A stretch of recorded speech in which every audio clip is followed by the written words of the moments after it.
Petrol diesel नंतर आता सीएनजीचे दर वाढलेले आहेत। पुणे ग्रामीणमध्ये जो सीएनजी पहिले 94.50 पैशाला मिळत होता तोच आता 96.50 पैशाला मिळत असून ह्याच्याच 2 रुपयांनी वाढ झालेली आहे। याच्यावरच आपल्यासोबत बोलण्यासाठी नागरिक आहेत, त्यांच्याकडून आपण जाणून घेऊ काय सांगाल। जो सीएनजी 2 रुपयांनी वाढलेला आहे त्याच्यामध्ये काय बदल जाणवत आहे? बदल तर जाणवत आहे। झालेल्या दरवाढीमुळे जनसामान्याच्या जो महिनाभराचा जो आपला जमा खर्च आहे त्याच्यावर परिणाम होणारच आहे। त्याचबरोबर हे आपले दळणवाहू जे वाहतूक करणाऱ्या गाड्या आहेत, परिणामी त्यांच्या या दरवाढीमुळे आपल्या दैनंदिन जीवनामध्ये पण त्याचा परिणाम आपल्याला बघायला भविष्यामध्ये भेटू शकतो। जसं भाज्या फळं महाग व्हायची शक्यता याच्यामुळे वर्तवली आपण बोलू शकतो, होऊ शकतो त्याच्यामुळे। आणि ह्यामुळे सर्वसामान्यांच्या खिशाला नक्कीच कात्री लागलेली पाहायला मिळेल का? हो, कात्री तर लागलीच आहे।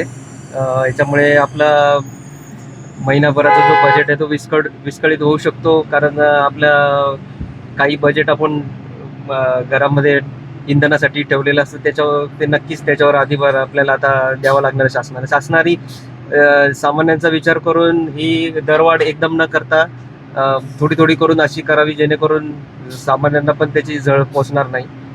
याची काळजी शासनाने घेतली पाहिजे अशी मी विनंती करेन। सीएनजीचे दर वाढले 2 रुपयांनी, काय परिस्थिती?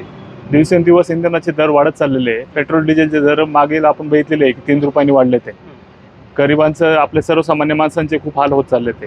आणि त्यात जर बघितलं तर आता सीएनजीचे 2 रुपयांनी परत दर वाढले ते। 94-50 होते, आता 96-50 झालेले। तर ह्यामुळे काय होत आहे, सरकारने ह्याच्यावरती लक्ष घातलं पाहिजे। दिवसेंदिवस सर्वसामान्य माणसावरती ह्याच्या जाळा बसत चालले ते। पण घरगुती गॅसचा विचार केला तर एलपीजी गॅसचा तुटवडा होता, मोठ्या प्रमाणात घरगुती गॅस मिळत नव्हता, नागरिकांना अक्षरशः रांगेत उभं राहायला लागायचं। आता सीएनजीचे सुद्धा दर वाढलेत, यात वाहनांना रांगा लावून या ठिकाणी गॅस भरावा लागते, काय परिस्थिती होते? परिस्थिती तर खूप बिकटच आहे तशी, पण त्यात सरकारने त्याच्यावरती काहीतरी तोडगा काढला पाहिजे। 4-4, 5-5 तास आहे ना लाईनला थांबायला लागतं कधी कधी, तरी पण सीएनजी भेटत नाही। एवढी बिकट परिस्थिती आहे। दरवाढीचा काय परिणाम होतो तुमच्या दरवाढीचा परिणाम असं जर चालू राहिलं तर मग सरकारवरती खूप म्हणजे प्रेशर येऊ शकतो। सर्व सामान्यांच्या खिशाला नाही का म्हणजे झळ पोचत चाललेली आहे याच्यामुळं, आणि त्याचा परिणाम हा सरकारवरती होऊ शकतो। सीएनजीचे दर पुन्हा 2 रुपयांनी वाढलेत पुणे ग्रामीणमध्ये, काय परिस्थिती आहे? काय हे रोज 2 रुपये वाढवत आहेत। काय आपल्याला रिक्षाला अगोदरच धंदा नाहीये, त्यामुळे परवडत नाही। हे जर असंच वाढत असलं तर आपल्याला ही रिक्षा पण विकून टाकायला लागेल। काय करणार आहे? पेट्रोल डिझेलचे दर वाढत चालले, सगळेच वाढत चाललेत। आता काय करणार आहे? भाडे वगैरे वाढत नाहीत, काय नाही, सगळे रोज 2-2 रुपये वाढवतात, त्यामुळे परवडत नाहीये।